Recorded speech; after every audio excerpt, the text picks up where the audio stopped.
Focus aujourd'hui dans notre talk sur la tech care ou quand la technologie se met au service de notre santé et de notre bien-être. Depuis le début de la crise de la Covid-19, impossible de passer à côté de la digitalisation des usages plateformes de téléconsultation, de facilité de prise en charge des patients et même d'aide à domicile.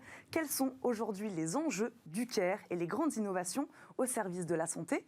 Nous allons poser ces questions à nos invités. Riles Assam, responsable de l'accélérateur Itonomy Boost et chargé de projet entrepreneuriat et innovation Itonomy chez Invi, est avec nous. Bonjour. Bonjour. Merci d'être avec nous sur le plateau de Smartech. Professeur David Orlikowski, directeur du Centre d'investigation clinique et d'innovation technologique de l'hôpital Raymond Poincaré de Garches, nous accompagne également. Bonjour. Bonjour. Merci d'être avec nous. Et Alex Junillon, qui lui nous accompagne en visioconférence, cofondateur d'Auxilia, une plateforme d'aide à domicile pour les personnes âgées.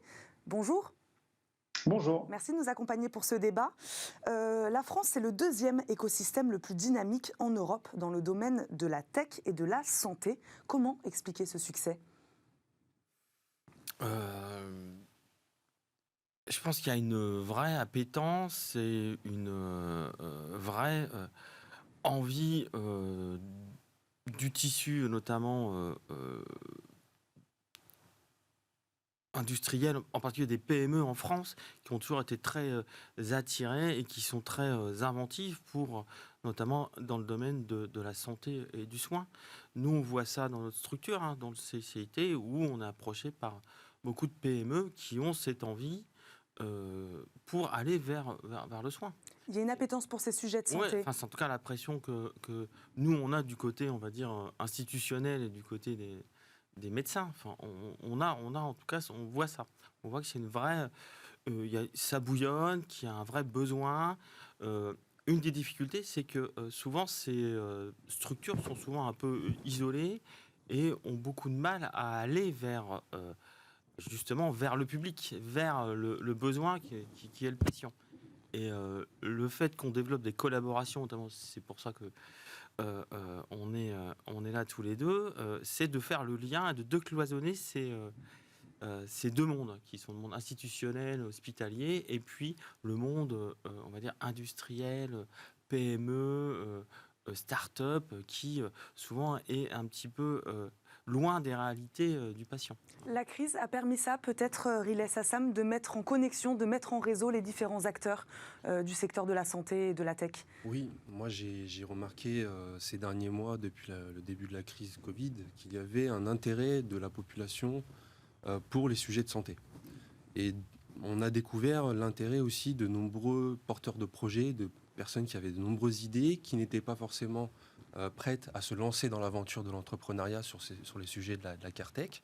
Et au fil de l'eau, on constate finalement qu'elles y voient un intérêt pour elles-mêmes, pour leurs proches, parce que souvent les personnes qui se lancent dans l'innovation autour de la CareTech, c'est aussi parce qu'ils ont des proches qui sont touchés de près ou de loin par la perte d'autonomie.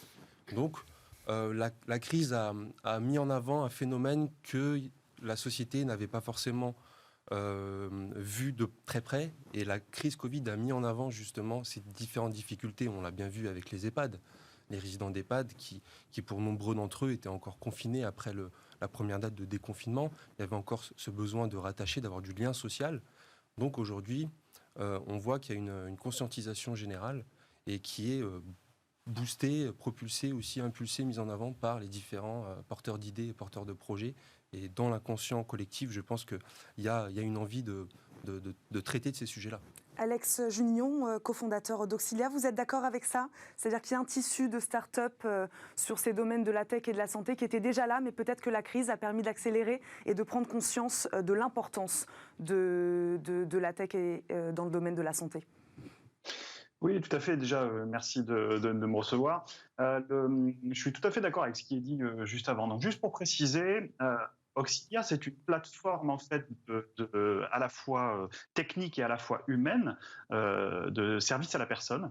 Et le principe, c'est en fait tout simplement de mettre en relation des particuliers qui ont un besoin dans la gestion de leur autonomie avec des professionnels du secteur d'activité du service à la personne.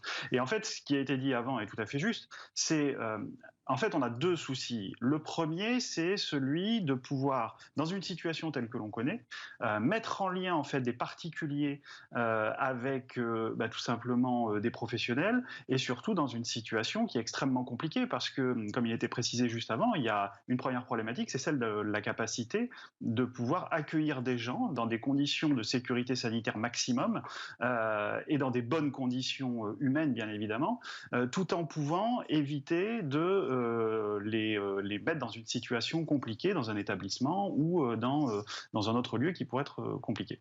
Et en fait, l'idée, c'est que ces startups qui se développent et l'ensemble des structures, des entreprises, des intervenants dans ce secteur d'activité, en fait, traitent nos concitoyens, traitent dans le cadre de leurs activités un public qui est par essence fragilisé.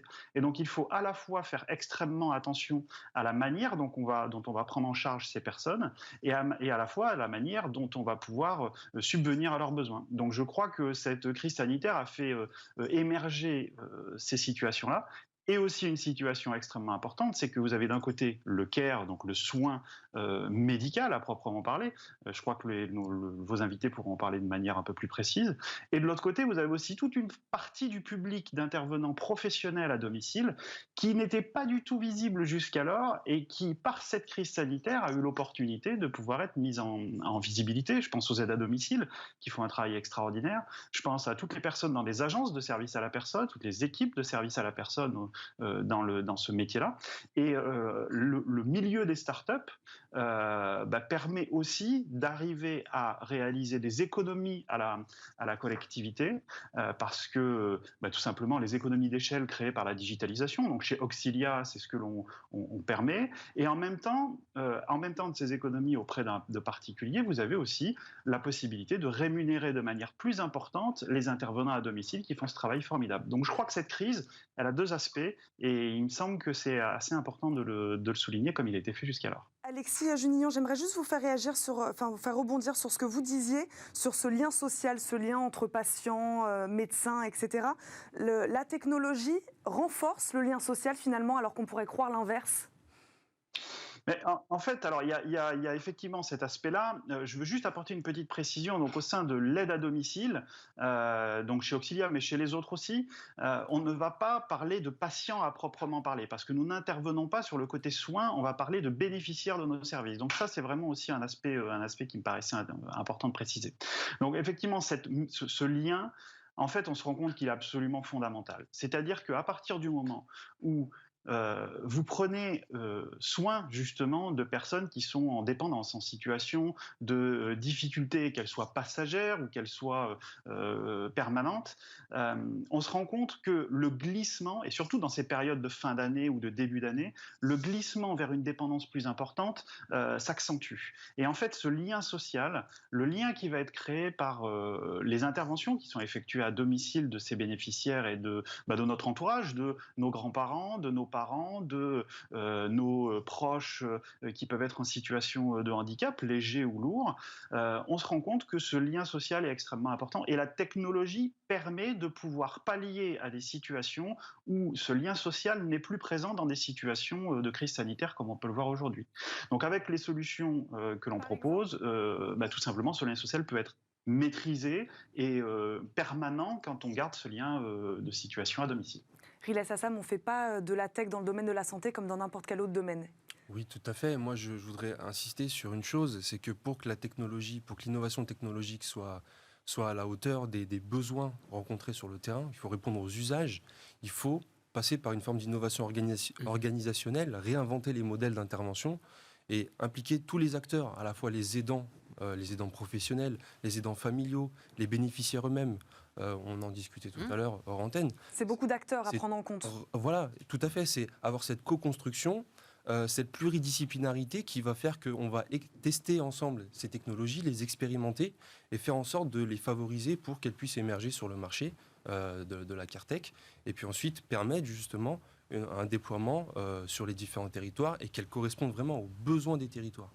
Nous, ce qu'on s'accorde à faire avec le Hub Autonomie, expliquez-nous à quoi ça sert exactement. Le Hub Autonomie, c'est un hub d'innovation qui permet justement, qui est accompagné, on a la chance d'avoir les 2 départements des Yvelines et des Hauts-de-Seine qui nous accompagnent dans l'émergence du hub à travers l'agence interdépartementale de l'autonomie qui est mise en place, de pouvoir, en back-office, mettre en avant toutes les idées, tous les concepts qui peuvent potentiellement émerger sur le marché demain et accompagner, tester, expérimenter avec les usagers, avec les bénéficiaires, avec les familles, avec l'ensemble des acteurs qui gravitent autour de la personne en perte d'autonomie. Et c'est donc par ce biais-là qu'on va pouvoir proposer un bouquet de services, une offre de services qui va justement permettre aux bénéficiaires demain de répondre à ces problématiques qu'ils rencontrent au quotidien. Ça, c'est important de le souligner. Oui, David Orlikowski, c'est vrai que le processus est long quand on fait de l'innovation ou de la tech dans la santé, parce qu'il y a beaucoup de tests, beaucoup d'acteurs à prendre en compte. Vous voulez réagir là-dessus ? Tout à fait, parce que la santé, c'est pas un marché habituel. Enfin, c'est un marché régulé. C'est régulé. Puisque c'est réglementé.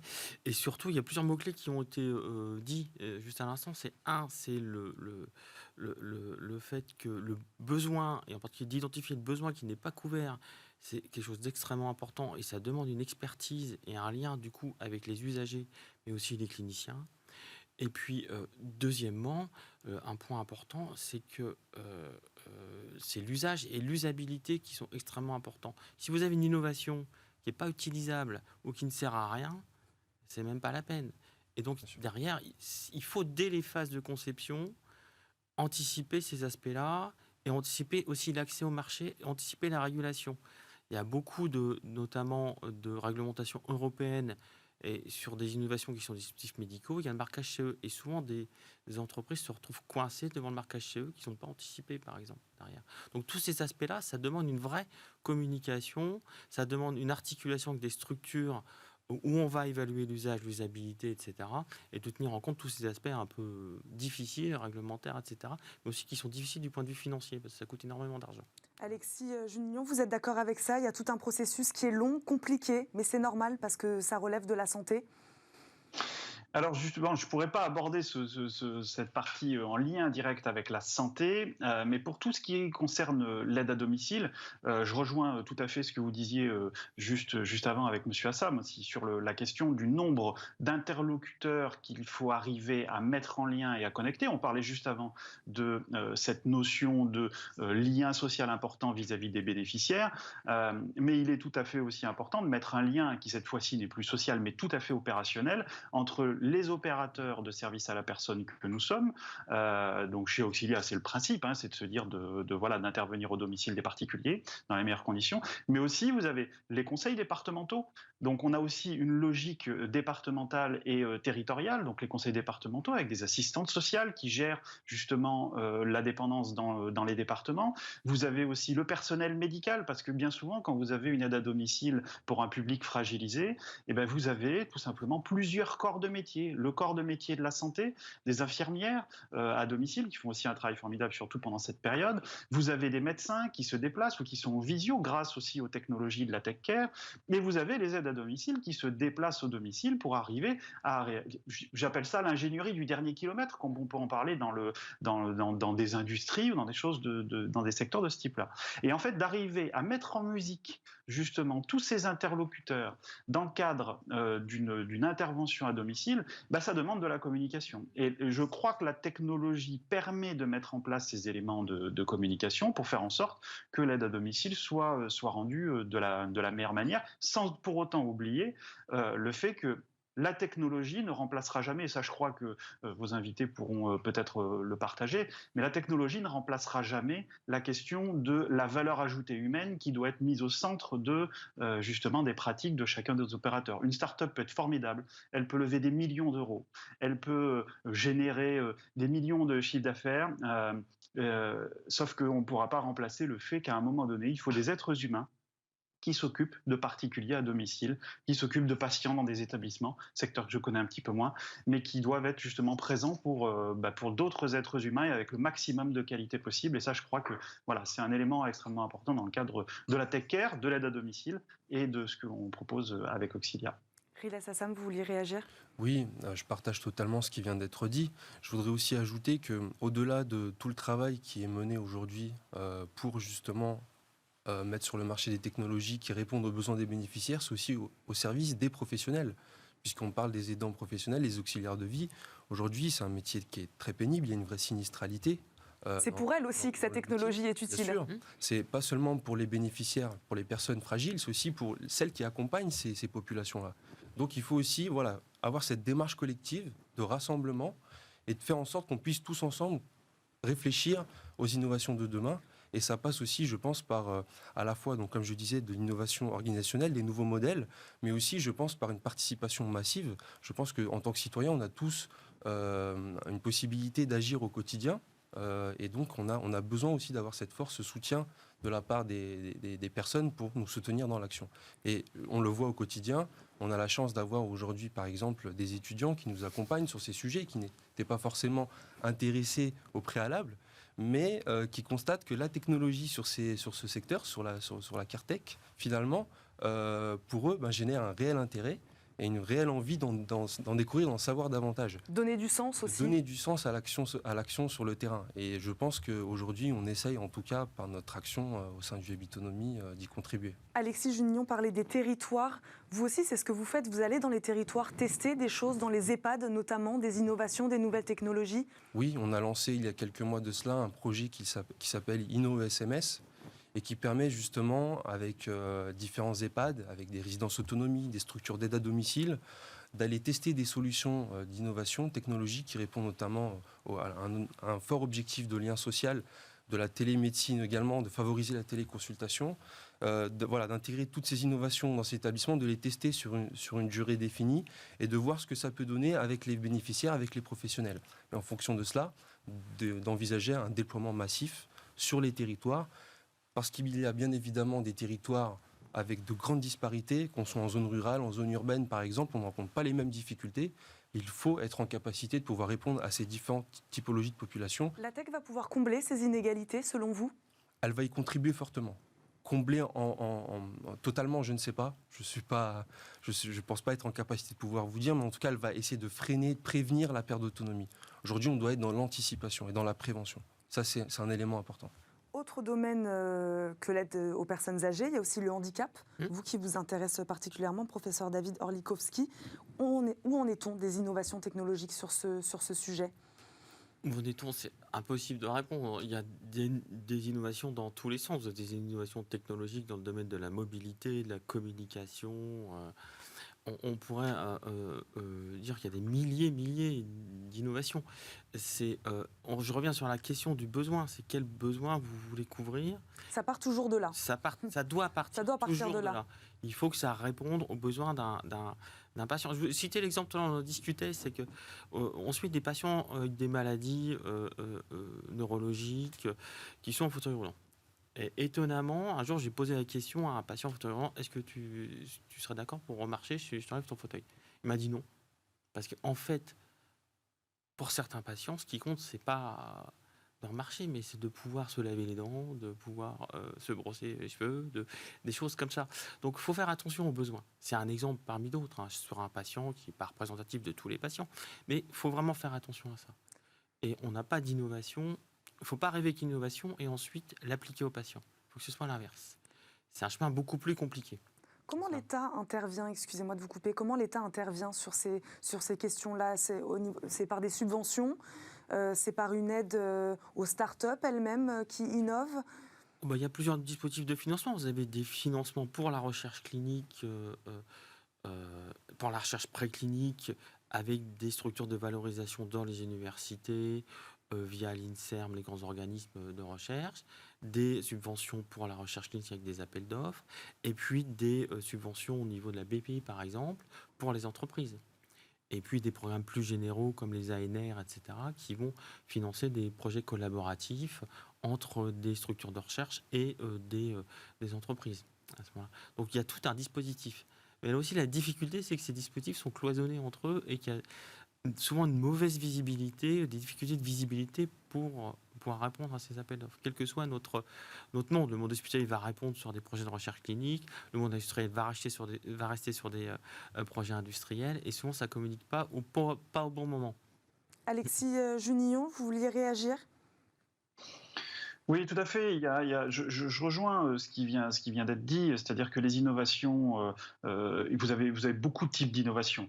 Vous avez des innovations en termes voilà, d'outils logiciels. Vous avez des innovations en termes de produits à proprement parler, en termes de hardware. Et vous avez des innovations dans l'ingénierie du service. Et Monsieur Orlikowski en parlait. La question, c'est pas est-ce que l'offre va permettre de pouvoir répondre à un certain nombre de choses en lien avec le marché, entre guillemets, même si j'aime peu parler de marché quand on parle d'un public en situation délicate.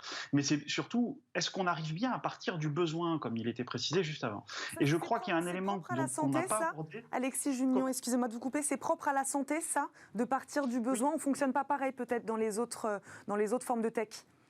Ben, en fait, ce qui se passe, c'est que quand vous vous retrouvez dans la santé, vous avez tout un historique en lien avec les pratiques, vous avez tout un historique en lien avec les modes opératoires qui ont été mis en place, et il faut en tenir compte pour arriver à développer des éléments, des outils, des technos qui sont parfaitement en cohérence avec vraiment le besoin. Quand vous arrivez à développer un produit quel qu'il soit, vous pouvez commencer à créer des usages, vous pouvez commencer à créer des process qui vous permettent de pouvoir accéder à un nouveau marché. Là, dans la santé, on est dans la santé, dans l'aide à domicile en particulier, vous êtes vraiment dans des situations où en fait il faut vraiment tenir compte de ces usages. Le point sur lequel je voulais vraiment intervenir, c'est sur la question de l'innovation en termes d'accès à ces types de services. C'est-à-dire que quand vous vous trouvez, alors moi je viens de la Drôme, mais quand vous venez d'un département comme la Drôme, où vous avez, ou comme plein d'autres départements en France, où vous avez des petits villages, où vous avez des endroits qui sont un petit peu plus difficiles d'accès, eh ben, l'innovation, elle commence par pouvoir rendre accès aux services à des gens qu'ils n'y ont pas accès, ne serait-ce que parce qu'ils habitent dans des endroits où des structures traditionnelles ne peuvent pas intervenir. Et je crois que la technologie et le digital permet à ces personnes-là, qui sont dans les mêmes situations que des gens dans des villes, dans des grosses agglomérations, région parisienne, à Montpellier, à Lyon, à Bordeaux, et ben de se retrouver dans des petits villages qui sont un peu éloignés, tout simplement de pouvoir avoir le même niveau de service, d'intervention et surtout de qualité d'intervention à domicile que dans des grandes agglomérations. Et je crois que la tech peut vraiment apporter ça. Et c'est en ça que le besoin est important. Si on part du besoin, on se rend compte de ça. Si on part du besoin, on se rend compte que, tout simplement, Madame Dupont, dans sa petite ville du Cantal, ou son petit village du Cantal, a tout à fait le droit, et on a l'obligation en tant qu'opérateur, de pouvoir lui apporter une solution au même niveau de qualité que Monsieur Durand, qui va se situer dans le 18e arrondissement de Paris.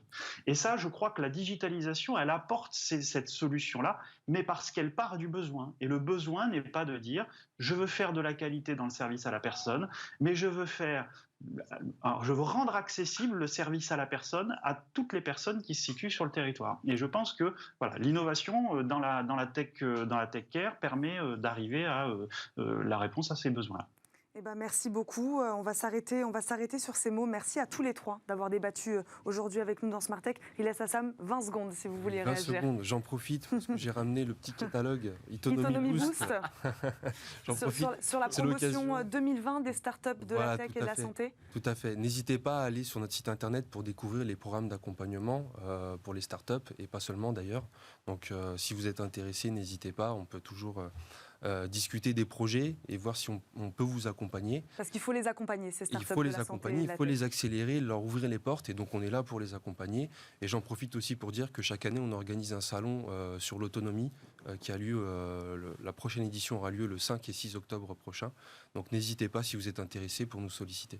Merci beaucoup. Merci à tous les trois. Je remercie encore une fois Alexis Junillon, professeur David Orlikowski également d'avoir été avec nous, et Riles Hassam. On marque une courte pause. Merci. On se retrouve tout de suite pour notre rendez-vous Game Business.